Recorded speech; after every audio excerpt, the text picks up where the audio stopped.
Je ne sais pas. Bonjour à tous. Je ne sais pas si on m'entend parce que je ne suis pas beaucoup habitué à utiliser le live. Euh, Est-ce qu'on m'entend? Je ne.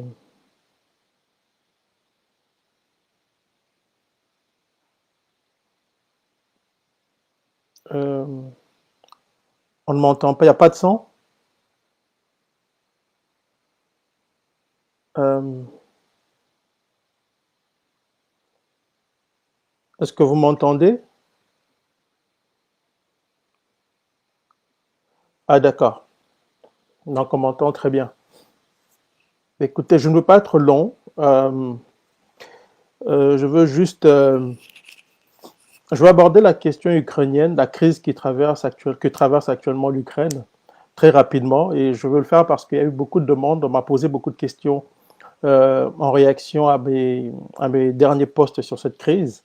Et donc, j'ai décidé de faire un live très rapidement parce que demain, nous aurons un live beaucoup plus long euh, sur la question. Il y aura sur la problématique, il y aura des questions qui vont être posées. Mais aujourd'hui, je vais être très court. Peut-être que je veux essayer de répondre à des questions très rapidement, mais je vais expliquer un peu ce qui se passe véritablement en Ukraine. Vous allez m'excuser parce que je ne suis pas très bon dans la manipulation de ces choses. Donc, de temps en temps, je regarde pour voir les commentaires parce que ça ne sort pas à gauche. C'est censé sortir à gauche normalement. Et voilà. Donc, nous avons tous assisté, nous assistons tous en tout cas depuis près de 72 heures à l'intervention de la Russie en Ukraine. Il y a beaucoup de réactions. Toutes les chaînes de télé en parlent. Et on voit défiler des experts, des journalistes, des spécialistes qui viennent nous expliquer que Poutine est un méchant, et puis voilà. Mais je crois qu'il est toujours essentiel de revenir à l'histoire pour comprendre certains faits présents. Parce que quand on ne jette pas un regard dans le rétroviseur de l'histoire, il est parfois difficile de comprendre certains événements présents auxquels l'on est confronté. C'est le cas de l'Ukraine aujourd'hui. La Russie est rentrée depuis il y a 2 jours déjà, qui mène des opérations et les Russes ont été très clairs, ils ne sont pas là pour soumettre l'Ukraine ou occuper l'Ukraine. Mais on voit des réactions, on voit beaucoup d'émotions aussi, ce qui se comprend au regard quand même du conflit, c'est une guerre, il y a toujours des morts. Mais pourquoi les Russes sont intervenus en Ukraine aujourd'hui? Pourquoi Poutine a tapé du poing sur la table euh, sur cette question? Alors pour comprendre, il faut revenir en arrière dans les années 90. Euh, Au début des années 90, nous savons tous que l'Union soviétique s'est effondrée. Et donc, cette dislocation a provoqué l'indépendance, en tout cas, de plusieurs États autour de la Russie, dont l'Ukraine. Et puis, après cette dislocation, il y a eu une entente entre les États-Unis et la Russie sur le fait que l'OTAN ne devrait pas se rapprocher des frontières russes. C'était ça l'entente qui avait été conclue, c'était une entente verbale. Mais on retrouve les traces de cette entente-là dans des documents confidentiels américains qui ont été déclassifiés depuis. Par la suite, au lieu de respecter leurs paroles, les États-Unis ont intégré certains pays d'Europe de l'Est au sein de l'OTAN, à la grande colère des Russes.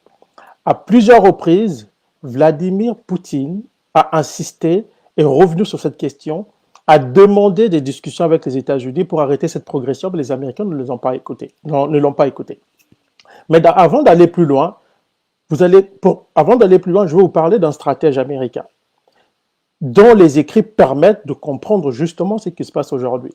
Mais encore une fois, j'insiste sur le fait que aujourd'hui, je vais essayer d'être bref parce que demain, euh, il y aura une émission, il y aura un live avec nos amis de nos filles où il y aura plusieurs questions où je vais être beaucoup plus explicite et je vais aborder vraiment la question de manière très large. Mais aujourd'hui, je vais être vraiment très bref. Pour comprendre la stratégie américaine, pour comprendre ce qui se passe aujourd'hui, il faut lire un homme. Cet homme, c'est lui. Zbigniew Brzezinski, il a tout dit ici dans ce livre qui s'appelle Le Grand Échiquier. Bon, moi j'ai la version de poche, parfois c'est un peu pas clair pour le lire.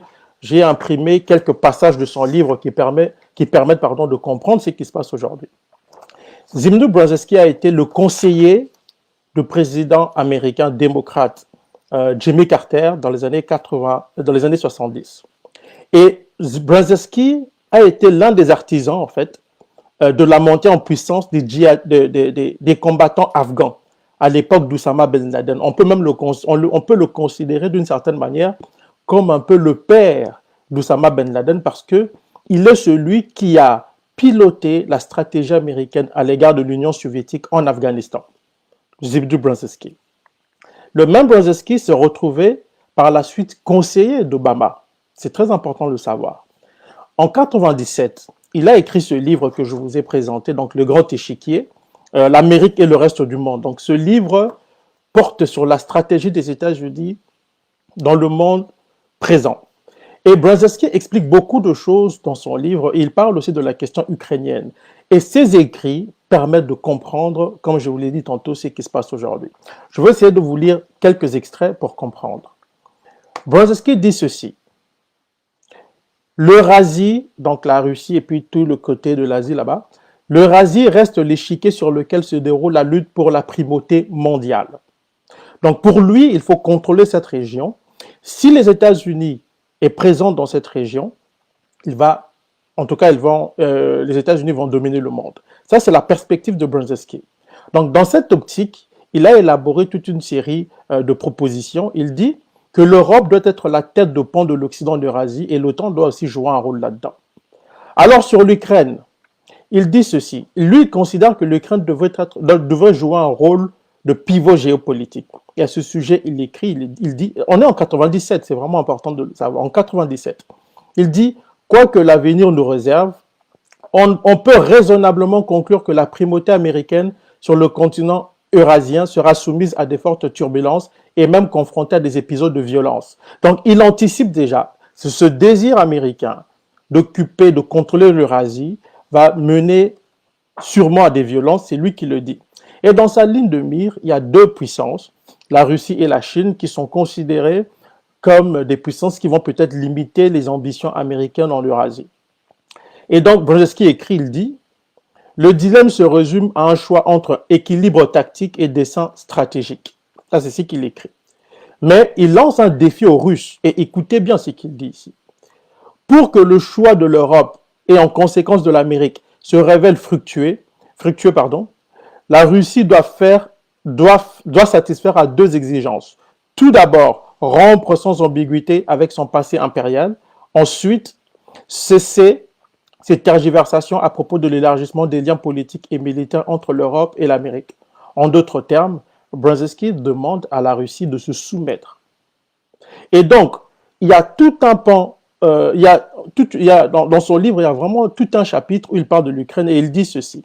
Au cours de la période 2005-2010, l'Ukraine pourrait à son tour être en situation d'entamer des négociations en vue de rejoindre l'Union européenne et l'OTAN. Donc tout ce que je vous dis, il faut le situer dans la perspective du contrôle de l'Eurasie. Et l'Ukraine va jouer un rôle pivot dans cette stratégie.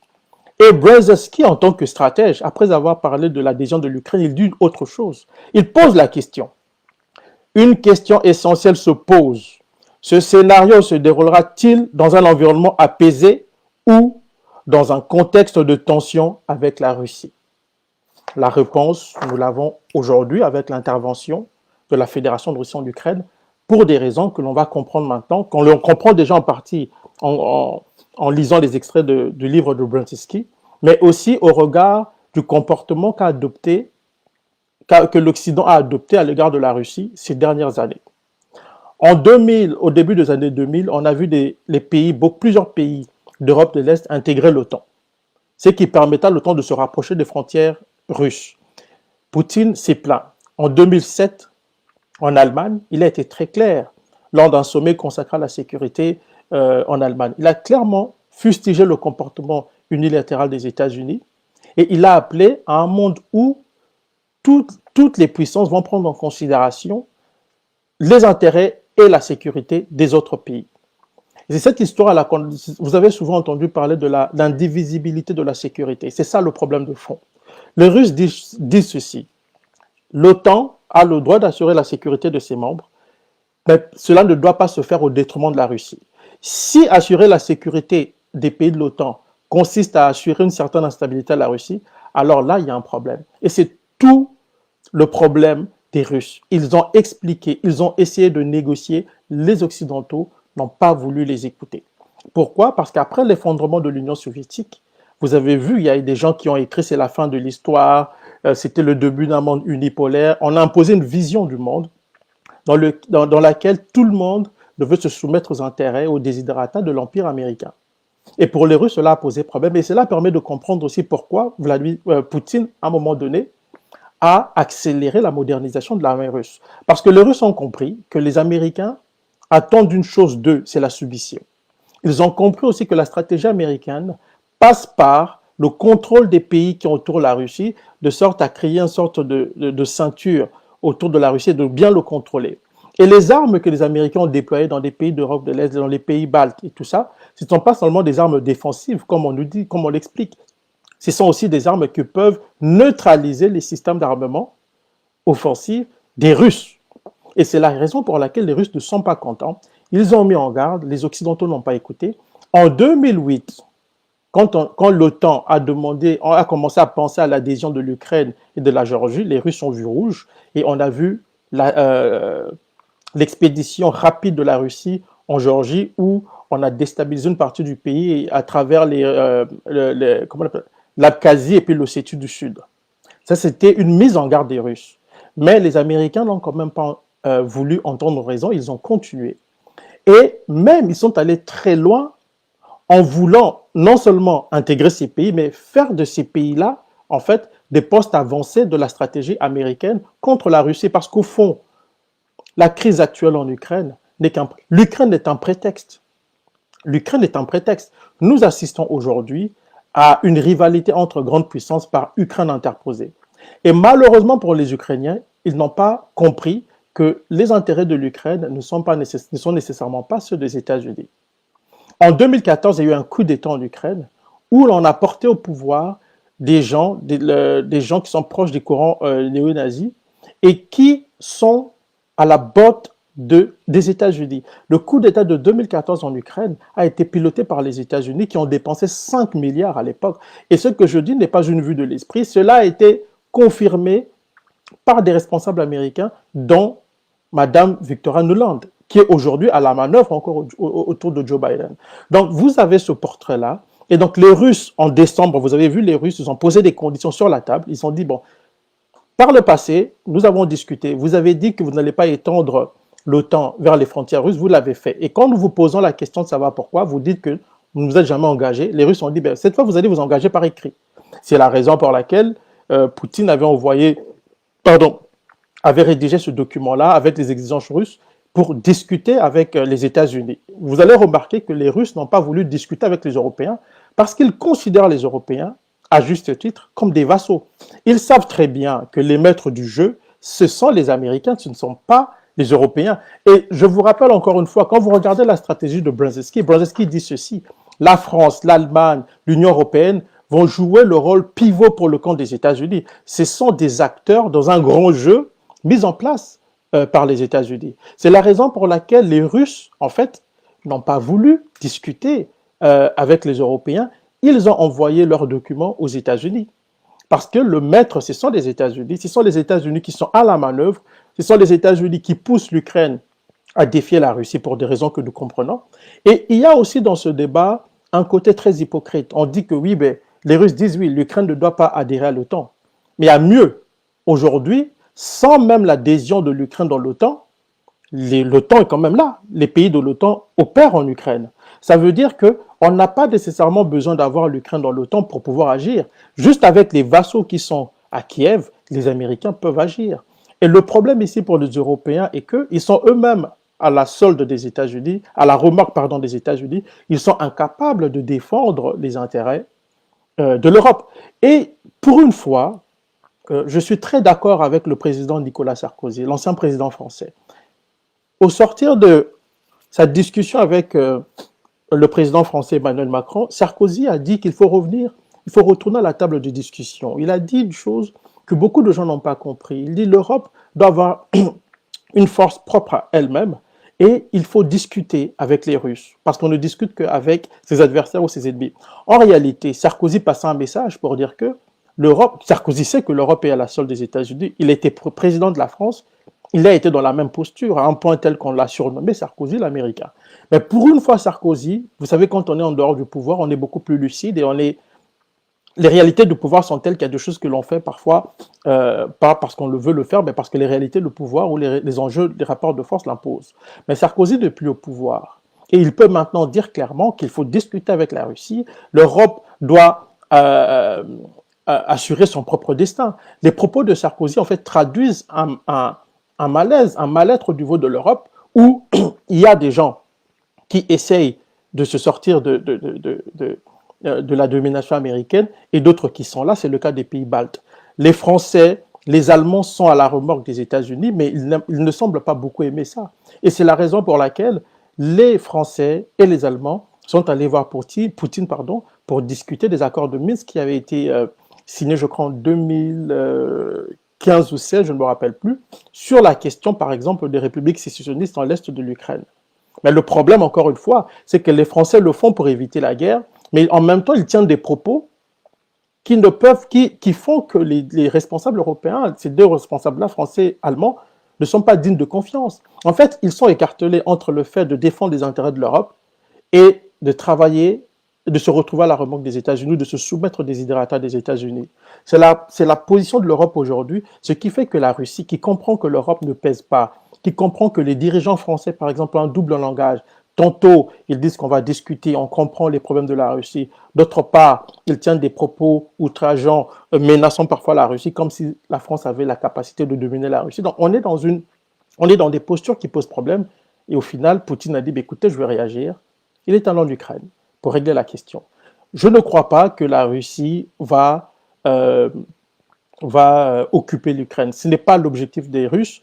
D'autant plus qu'il faut le comprendre, dans la perspective russe, cette guerre est dérangeante parce que les Ukrainiens sont en fait des frères aux yeux des Russes. Aux yeux de l'opinion publique russe, c'est une guerre qui dérange, mais qui est nécessaire pour préserver la sécurité de la Russie. Alors il y a des gens qui disent, oui, mais l'Ukraine n'a pas adhéré à l'OTAN, les Russes sont allés trop fort, ils frappent très fort, mais quand vous écoutez le propos du président Poutine, vous comprenez pourquoi est-ce qu'il l'a fait. Le président Poutine, dans ses 3 interventions, a convoqué l'histoire. Il a rappelé le rôle des États-Unis dans des tentatives de déstabilisation de la Russie, dans le Caucase. Vous vous rappellerez, à la fin des années 90, au début des années 2000, il y avait une guerre dans le Caucase russe qui était soutenue par la CIA. La CIA soutenait, c'est public, on le sait, la CIA soutenait des djihadistes dans le Caucase. Les Russes le savent et le président Poutine en a parlé ouvertement. Et le président Poutine a vu comment les États-Unis se sont comportés, comment ils se sont rapprochés des frontières russes et comment les dirigeants ukrainiens, qui sont à la solde des États-Unis, jouent le jeu pour le compte de l'Amérique. Donc pour lui, c'est une question de vie ou de mort, d'autant plus que je dois rappeler un fait très important que beaucoup n'ont pas relevé.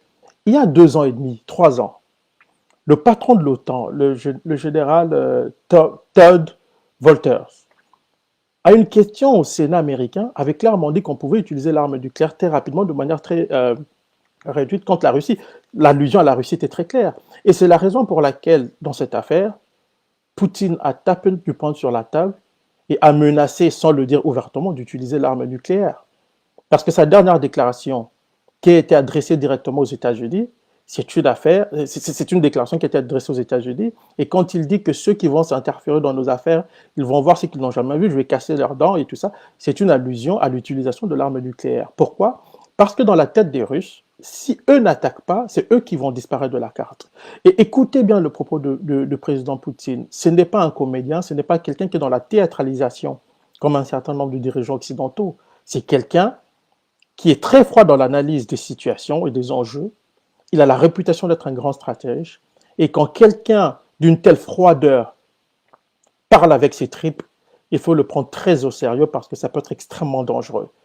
Et c'est la raison pour laquelle vous avez vu la Russie réagir de manière aussi vive, intervenir en Ukraine, non pas pour soumettre les Ukrainiens, mais pour faire tomber le régime qui est à Kiev, le régime qui est à la solde des États-Unis et qui, à travers son comportement, met en danger la sécurité de la Russie.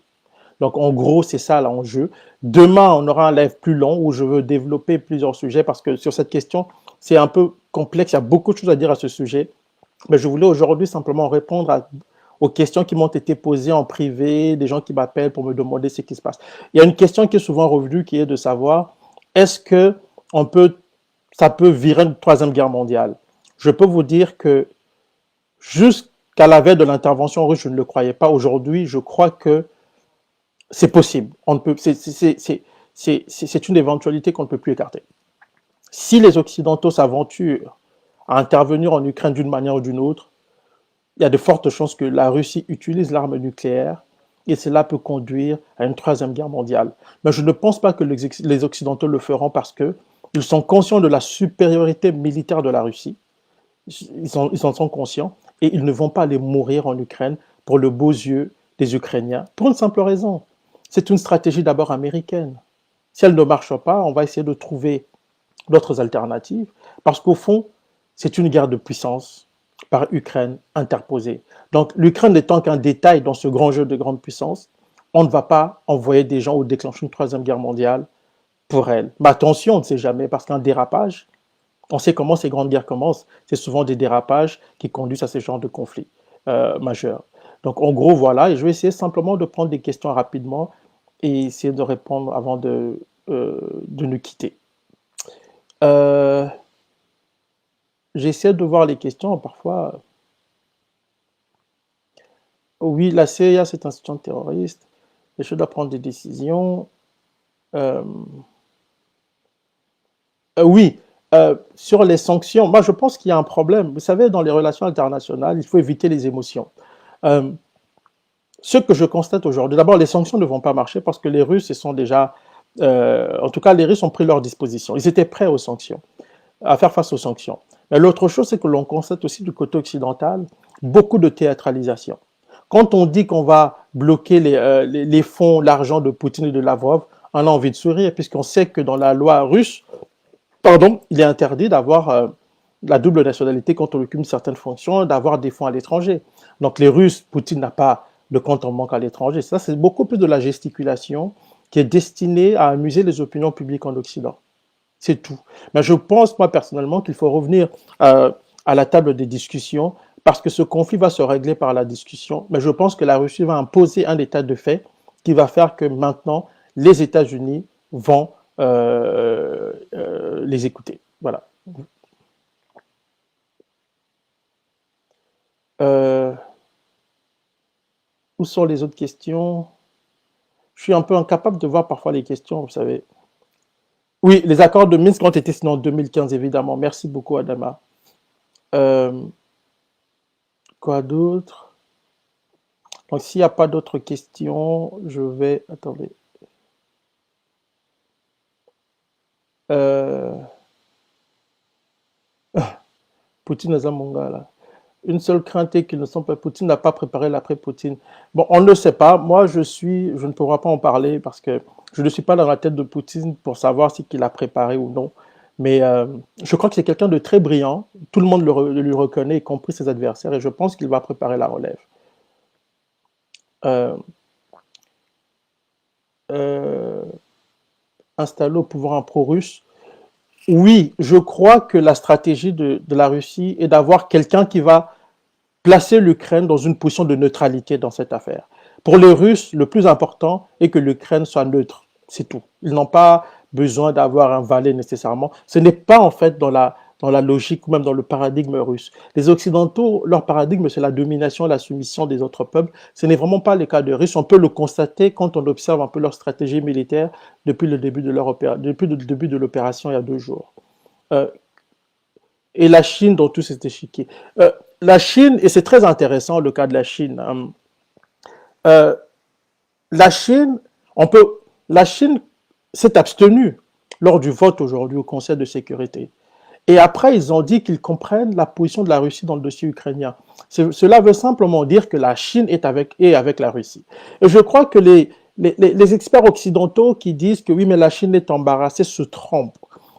Le comportement des États-Unis et de ses alliés européens a déjà poussé à créer les conditions d'un rapprochement accéléré entre la Chine et la Russie. Mais avec les événements des derniers jours, je pense que la Chine et la Russie vont accélérer euh, la, euh, le processus de mise en place d'un nouvel ordre international dans lequel tout le monde aura droit de citer. Et c'est à ce niveau que je pense que les stratèges occidentaux manquent de clairvoyance, parce qu'on est beaucoup dans l'idéologie maintenant, on ne réfléchit plus beaucoup. On est dans l'idéologie, on est dans la théâtralisation, on est dans le spectacle, alors que du côté russe et chinois, on est vraiment dans l'analyse froide des situations. Et il y a un autre pays aussi dont le comportement m'a beaucoup surpris, c'est l'Inde. L'Inde s'est abstenue lors du vote au Conseil de sécurité. Et je pense que les États-Unis, qui ont une stratégie en Indo-Pacifique, doivent se poser des questions actuellement. Nous sommes à un tournant important dans l'histoire des relations internationales et je pense que euh, après cette crise, le monde va complètement changer de visage. Le monde de l'après 1945, dominé par les Occidentaux, va prendre fin. Les sanctions sont utilisées pour affaiblir la Russie, mais au final, elles vont provoquer l'effet inverse. Elles vont précipiter, en fait, la chute du système occidental dominé par les États-Unis. C'est ce que je crois. Euh, Quelle leçon tirer pour le pays, pour notre pays, la RDC? Mais moi, je pense que j'ai écrit un article paru chez Sputnik hier pour expliquer que cette rivalité va sûrement renforcer la position de la Russie en Afrique et surtout aux yeux des opinions publiques. On voit déjà tout ce qui se passe au Mali, en Afrique de l'Ouest. Et pour la RDC, je pense qu'elle pourrait être provoquer des situations de changement si on a des gens qui comprennent les enjeux internationaux. Mais malheureusement, en RDC, nous avons des dirigeants qui sont, comme vous le savez, des coopérants, des gens qui n'ont pas de profondeur dans l'appréciation géopolitique et stratégique des enjeux en présence. Et c'est le grand problème. Et ce qui est encore terrible, c'est que la RDC va se retrouver au cœur des grands enjeux en raison de ses ressources stratégiques qui aiguisent les appétits et qui sont aujourd'hui au cœur des grands bouleversements avec le tournant que l'on observe, en tout cas au niveau des métaux rares, avec l'enjeu environnemental, on a besoin du cobalt pour les voitures électriques et tout ça. La RDC va jouer un rôle important, mais les dirigeants congolais sont-ils conscients de cela? Sont-ils conscients des enjeux géopolitiques et stratégiques auxquels leur pays est confronté? Je ne le crois pas malheureusement. Donc cet événement ne va peut-être pas changer grand-chose pour la RDC, au regard du comportement qu'adoptent souvent les dirigeants congolais qui ne semblent pas comprendre ces enjeux et qui sont complètement en complète déconnexion avec la réalité du monde dans lequel ils évoluent. Pardon. Euh, la Russie connaît son adversaire, mais s'attaque-t-elle à l'Ukraine? Pourquoi? Poutine est cynique, il n'aime pas la démocratie. Non, moi je pense que c'est une vision très simpliste qu'on nous présente dans les médias. Et je l'ai dit tantôt, en investissant l'Ukraine, Poutine ne cherche pas à détruire l'Ukraine. Poutine sait qui se cache derrière l'Ukraine. Et c'est qu'il faut comprendre. Vous vous rappelez, moi, dans notre livre Stratégie du chaos et du mensonge, pour ceux qui l'ont lu le savent, nous expliquons que vous avez des pays comme le Rwanda, l'Ouganda, qui ont attaqué la RDC, qui l'ont saigné, qui l'ont pillé. Il n'y a pas eu de réaction à chaque fois qu'on a emmené le dossier devant le Conseil de sécurité. Étrangement, vous avez les États-Unis et la Grande-Bretagne qui intervenaient pour bloquer des résolutions ou pour faire en sorte que des rapports soient gardés secrets. Pourquoi? Simplement parce que ce sont eux qui étaient les maîtres du jeu dans cette déstabilisation du Congo. Les guerres fonctionnent comme ça de nos jours. Vous avez des guerres comme en Syrie, où vous voyez, on vous parle d'une guerre entre les Syriens, mais c'est une guerre entre Syriens sur fond de rivalité occidentale, avec d'un côté les États-Unis et les Européens, et de l'autre la Russie et la Chine. C'est la raison pour laquelle les Chinois et les Russes ont opposé leur veto à toutes les résolutions concernant la Syrie, plus de 17 fois. C'est quand même quelque chose de très important.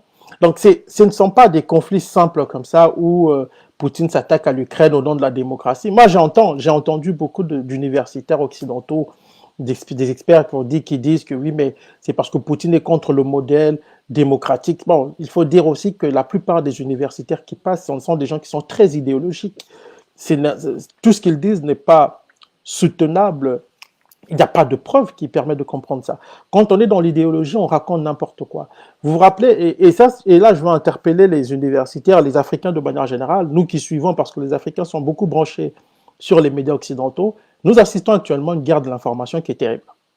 Quand vous regardez France 24 a la remorque de l'OTAN.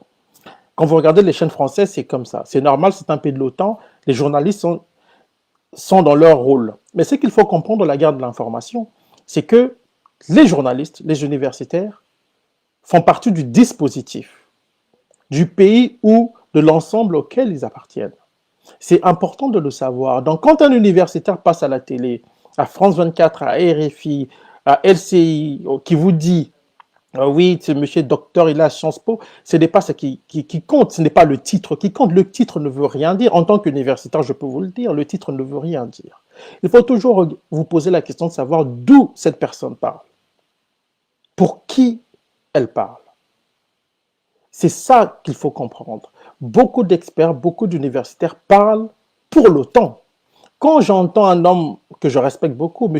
Pascal Boniface, qui est le président de l'IRIS en France, quand il dit qu'il faut sanctionner, qu'il faut durcir des sanctions contre la Russie, il parle en tant qu'universitaire neutre ou en tant qu'universitaire au service de l'OTAN. C'est la question qu'il faut se poser. Et ce monsieur intervient dans plusieurs débats à la télé. En dépit de sa posture de neutralité, c'est quelqu'un qui va d'abord défendre le point de vue occidental. Et c'est aussi une occasion pour les Africains, dans leur centre d'études, de développer des centres d'études où nous allons avoir une perspective africaine de ces grands enjeux mondiaux. Malheureusement, nous ne l'avons pas. La plupart des universitaires sont des gens qui font du copier-coller, des gens qui aiment brandir leur doctorat pour montrer qu'ils ont quelque chose dans la tête, alors qu'en réalité, ce sont des gens à qui on a appris à ingurgiter des choses qu'ils ne comprennent nécessairement pas pour le compte des intérêts qui leur sont peut-être étrangers. Et nous devons donc comprendre cette dynamique aussi. La guerre informationnelle a comme fantassin des journalistes, mais aussi des universitaires. Donc, quand les gens vous disent que Poutine intervient au nom de parce qu'il n'aime pas la démocratie, c'est du n'importe quoi. Les Russes ont plébiscité M. Poutine plus d'une fois. Donc, ils savent pourquoi. Ils ne sont pas stupides. Respectons l'intelligence des Russes de la même manière qu'on respecte l'intelligence des Français qui ont choisi Emmanuel Macron, même s'il est en fait minoritaire, si on doit prendre en considération le vote de tous les Français. Je veux dire, voilà, donc il ne s'agit pas de dire que c'est une question de perspective, ce sont des enjeux géopolitiques. Et dans ce domaine, il n'y a pas d'état d'âme. Il faut être froid dans l'analyse des événements. Moi, je ne suis pas pro-russe, je ne suis pas pro-français, je ne suis pas pro-OTAN. J'ai juste une distance par rapport à ça. Quand j'observe ce qui se passe, je me dis que nous ne sommes pas dans une discussion, nous ne sommes pas dans un conflit idéologique. Ce sont des conflits avec des enjeux géopolitiques importants. Et donc, il faut prendre en compte ces aspects-là, que de dire c'est une question de démocratie, de droits de l'homme, des valeurs. Dans les relations internationales, parfois, c'est problématique. Je vais prendre les dernières questions.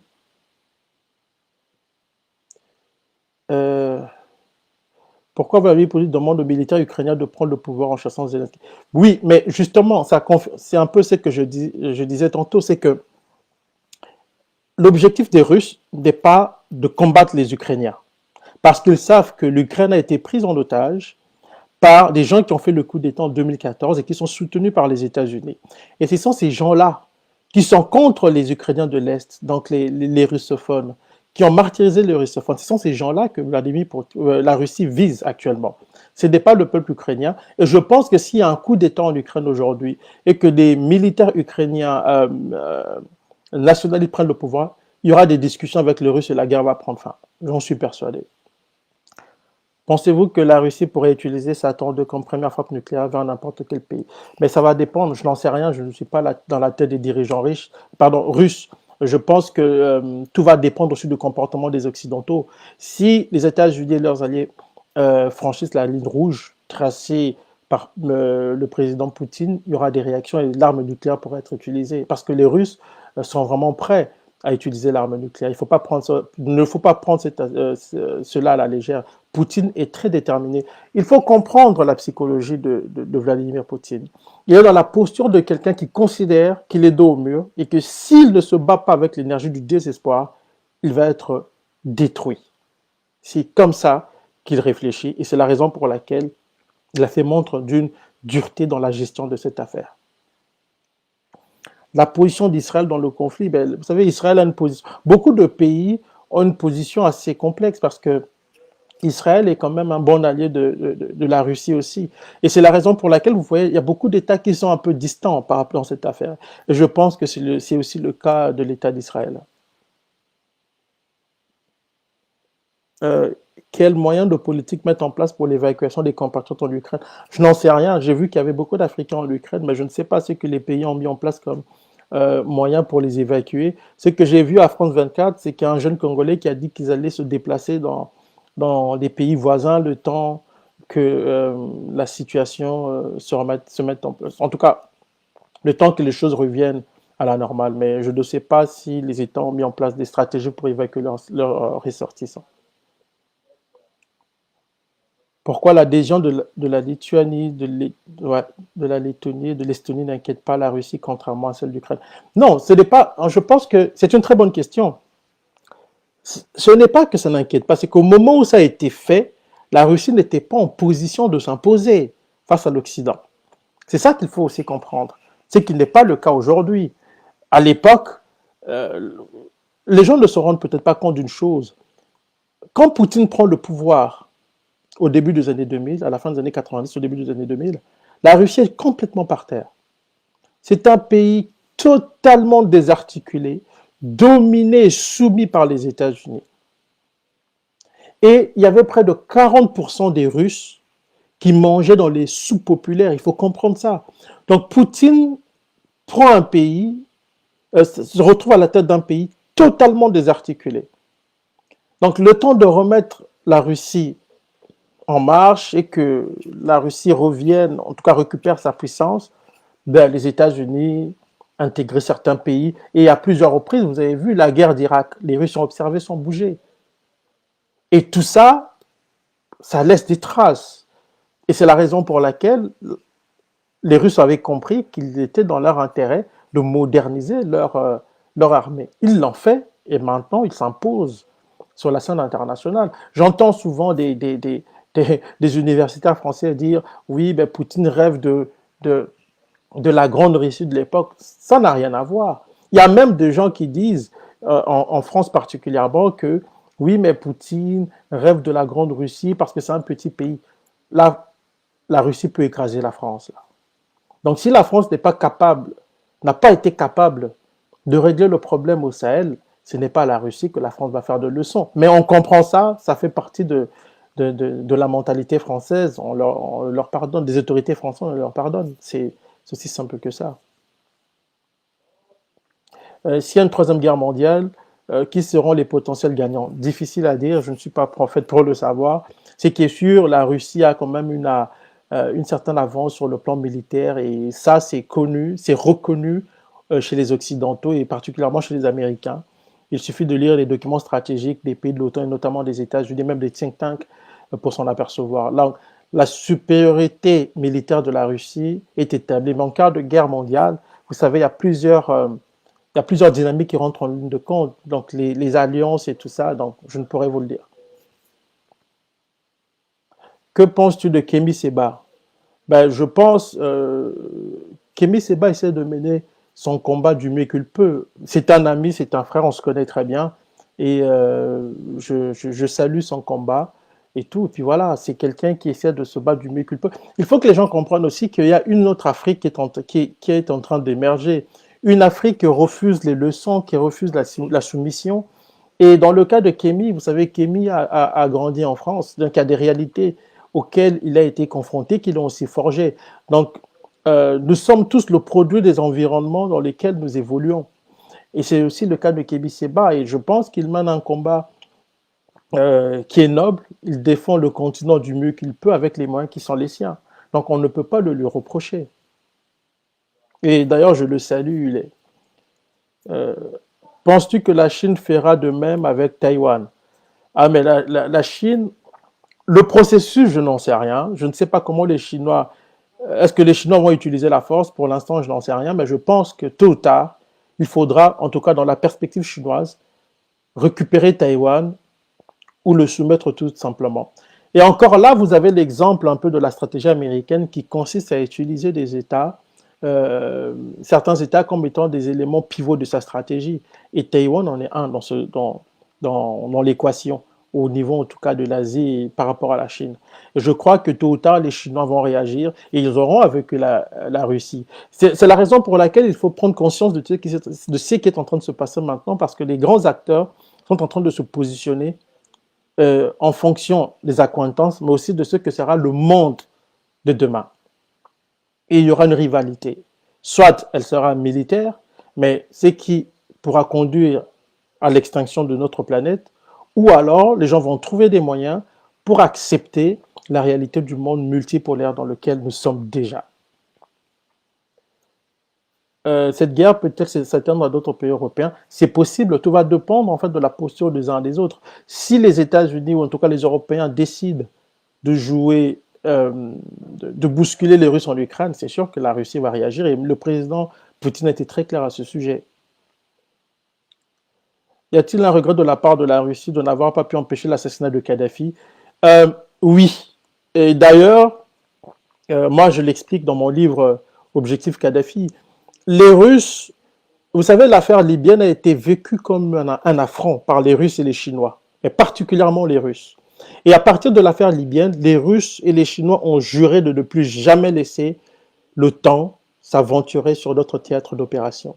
Et c'est la raison pour laquelle ils se sont opposés systématiquement à toutes les résolutions concernant la Syrie. Et quand vous lisez les comptes rendus du Conseil de sécurité, vous voyez très clairement que l'affaire libyenne plane et les Russes ont toujours rappelé lors des votes des résolutions, des projets de résolution au Conseil de sécurité. L'affaire libyenne a joué un rôle important. Personnellement, je pense que dans l'histoire des relations internationales, on devrait intégrer l'affaire libyenne comme étant le moment, le point de bascule, en tout cas dans l'appréciation de la position sino-russe sur les questions internationales.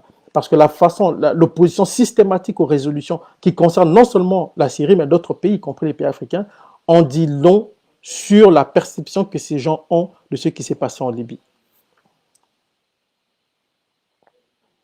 Euh, Y a-t-il un... Ouais, ça j'ai répondu. Oui, sur Kadhafi, j'ai répondu. Qu'arrive-t-il? Le Donbass et Donetsk sont partis et restera à Poutine. Ça, c'est clair. Enlisement en Ukraine risque de devenir un Afghanistan.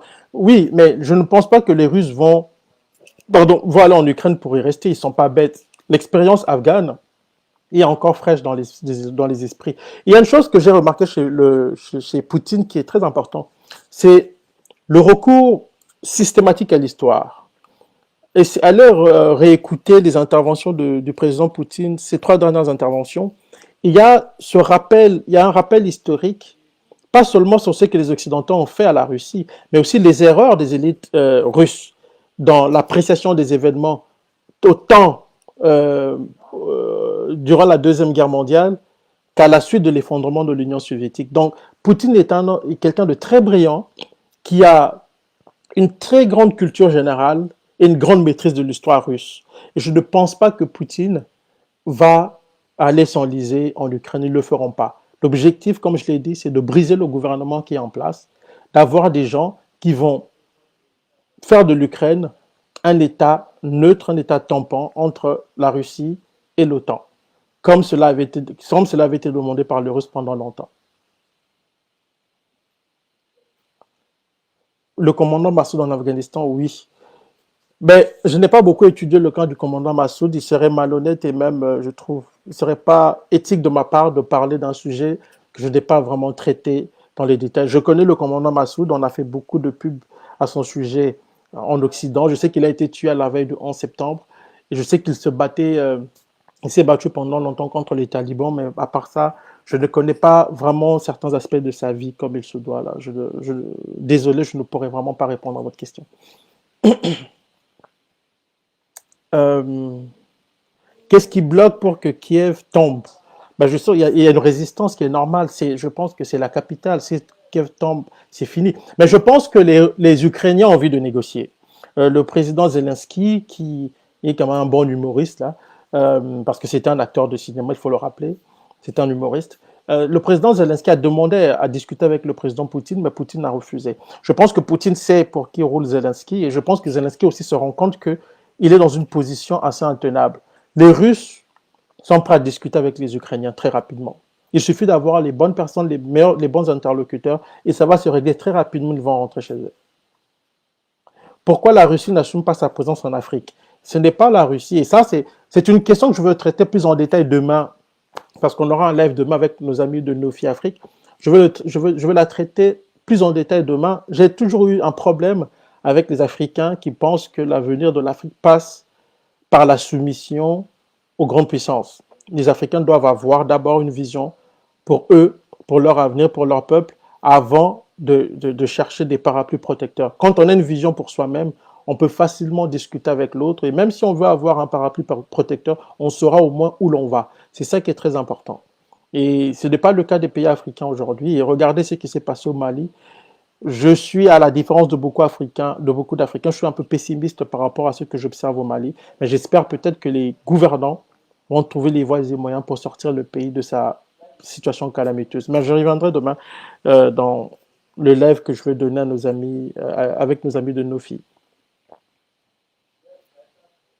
Euh, Pensez-vous qu'après l'Ukraine, la Russie va chercher aussi à récupérer une partie de l'ancienne ville? Je ne crois pas. Les Russes vont se limiter à l'Ukraine.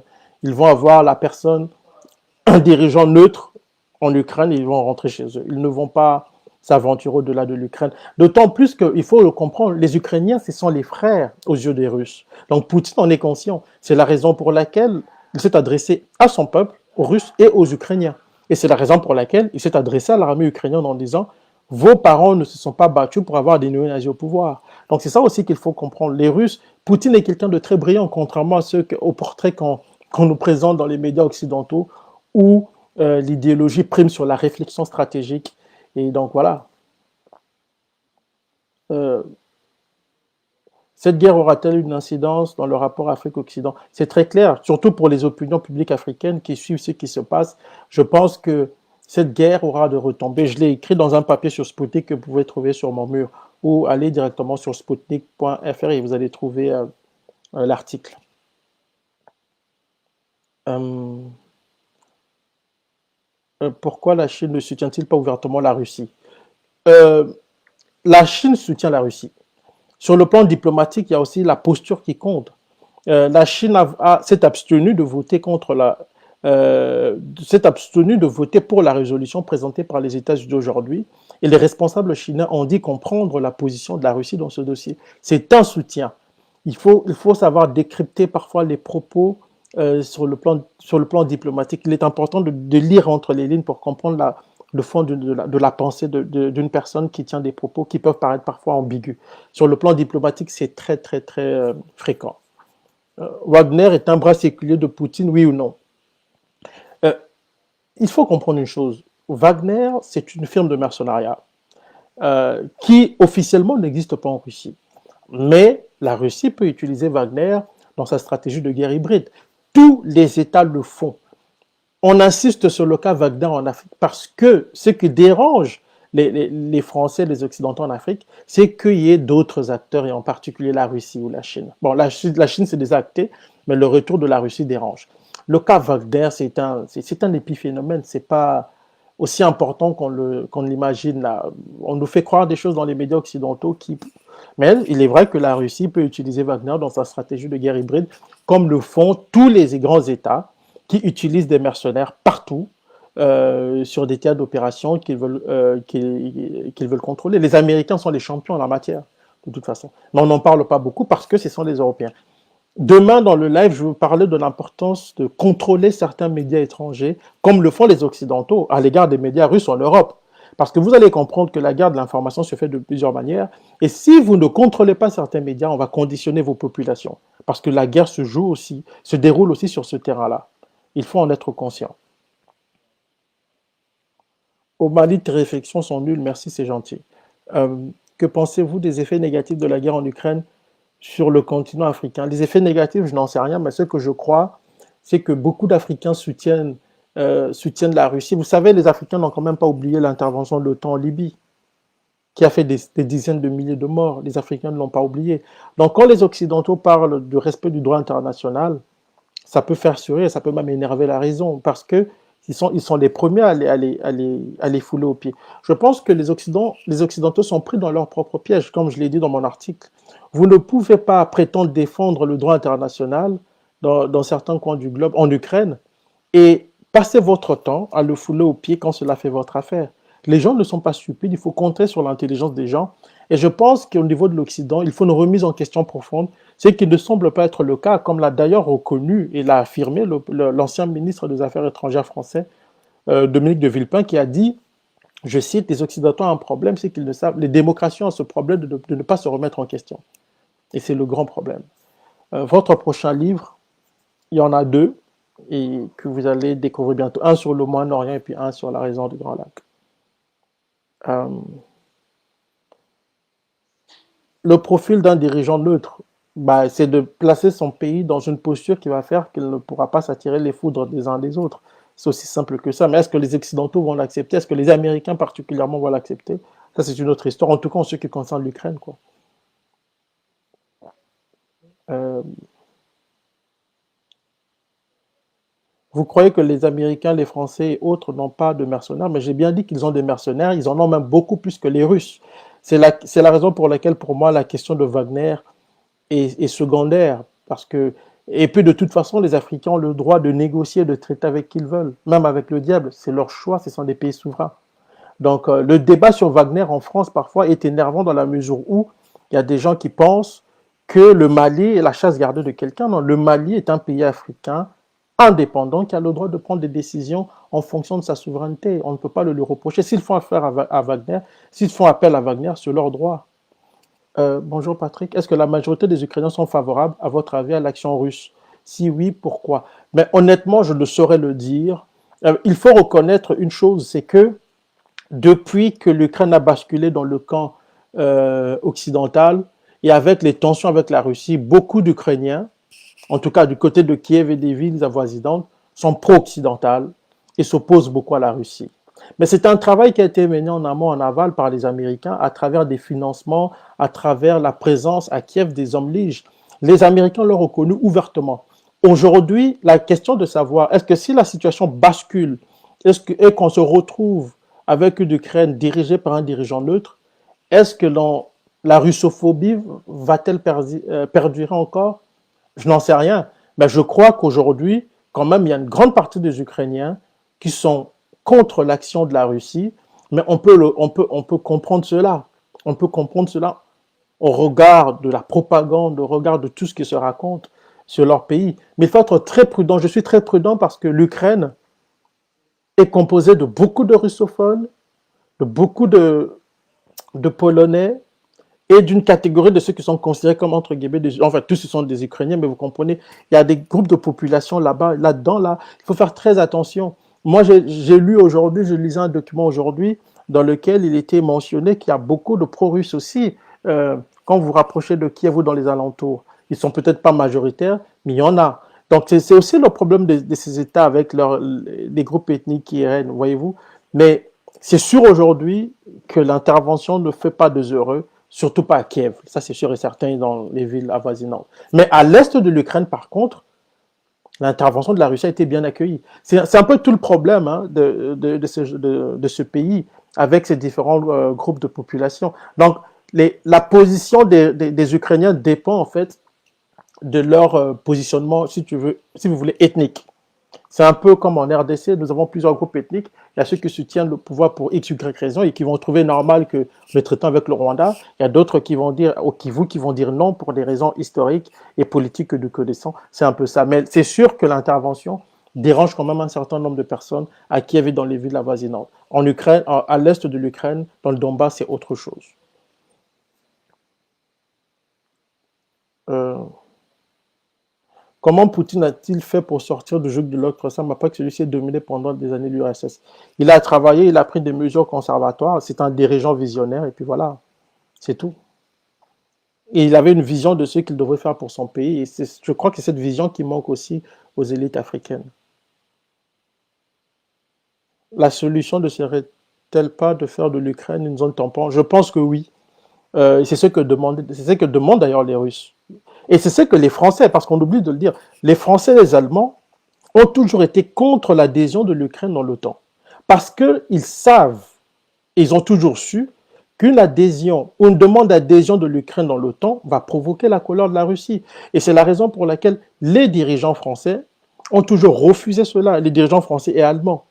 Et malheureusement pour eux, étant à la remorque des États-Unis, parfois ils sont obligés de se soumettre aux désidératas américains avec tout ce que cela a comme conséquence. Je dois rappeler une chose aussi, les Américains en sont conscients puisque Vladimir Poutine, dans son intervention, dans sa première intervention, qui annonçait la reconnaissance des républiques la reconnaissance de l'indépendance, en tout cas du Donbass, Poutine avait affirmé ouvertement que Joe Biden lui avait assuré que l'Ukraine n'allait pas intégrer l'OTAN. Donc, en fait, de part et d'autre, on sait. Et moi, je pense que tout ça va finir par une négociation entre les deux grandes puissances. Les Européens seront peut-être mis à la marge, là, mais les deux grandes puissances vont au final discuter pour ramener les uns et les autres à la raison. Sinon, les Russes vont étendre leur zone d'influence et cela se fera au détriment des États-Unis. Euh, une autre question. Ah, bientôt 1 heure, je veux bientôt arrêter. Vous allez m'excuser. Euh, il ne s'agit pas de livres d'histoire. On nous a longtemps bassiné la vraie puissance mondiale et la Russie. Bon, ça c'est connu. Ça, si vous lisez les documents américains, on reconnaît la supériorité militaire de la Russie. Ça, c'est pas un problème. Le Rwanda ne fera pas comme Poutine avec les deux Kivu au Congo. Ça, j'ai beaucoup entendu ça chez des gens qui m'ont reproché d'être pro-russe alors que je ne le suis pas. J'essaie juste d'avoir un regard froid sur la situation et j'essaie d'être objectif. Le Rwanda ne peut pas s'aventurer de la même manière parce que ce sont des réalités complètement différentes. En Ukraine, la Russie est intervenue, a dit Poutine, à la demande des autorités du Donbass. Il ne faut pas l'oublier. Le Donbass est contrôlé par des russophones, des Ukrainiens russophones, qui ont fait appel à Poutine. Bon, ça rentre dans le jeu, dans le grand jeu des puissances. Bon, c'est que c'est plus que ça. J'essaie de caricaturer, c'est ça. Pour que le Rwanda intervienne au Kivu, si on veut appliquer la logique au cas du Rwanda et du Kivu, il faudrait que les Kivusiens fassent appel au Rwanda pour les sauver, en se faisant passer pour des Rwandais, ce qui n'est pas le cas, et ce qui est très différent. Donc, c'est deux réalités complètement différentes. Il ne faut pas vraiment mélanger les choses. Là, j'ai vu des gens faire des analogies un peu bizarres, mais ça n'a rien à voir. C'est deux réalités totalement différentes. Euh, je pense que euh, ça va être tout pour aujourd'hui. Nous aurons un live demain, je le répète, avec nos amis de Nofi. J'espère que vous avez apprécié et vous avez un peu retenu. J'espère avoir apporté ma modeste pierre à la compréhension des enjeux relatifs à la crise ukrainienne. Et sur ce, en tout cas, je vous remercie d'avoir été là et puis d'avoir échangé. Prenez soin de vous et bien de bonnes choses à vos familles.